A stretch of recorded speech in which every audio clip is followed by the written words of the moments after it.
true as much today as it was 110 years ago, that when a building reaches a certain age, it looks dated.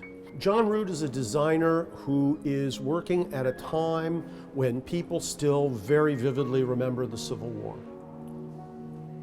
And certainly when Frank Lloyd Wright was called in to do this renovation, this building was 20 years old, and the tastes had changed. We've got this dark color, which is no longer popular. We have extremely ornate decorative program, which is also out of date. It looks tired. So when we look at the light court in the Rookery, what we're seeing is largely the form that John Root left us. What Wright has done is he's freshened it up. We see the white paint, we see the gold leaf, and we see the way the entire interior is brightened up. When you look at how ornate this is and how it has these chamfered edges, you know it's got an octagon shape, and what Wright replaces it with is a right-angled shape, and how these really simple geometries come into play.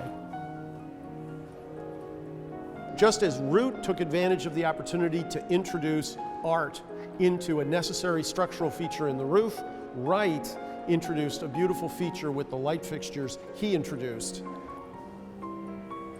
And also, he's brought in an element that's exceptionally important to him, which is nature, which is why we have the planters introduced on the newel posts on the staircase.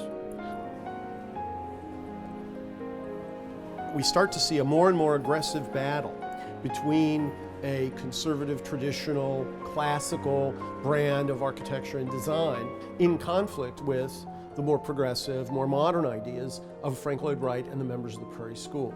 This interior really does represent a point where those two forces are battling with each other, and Wright is trying to assert, right here in downtown Chicago, an example of what could be done with a more modern aesthetic.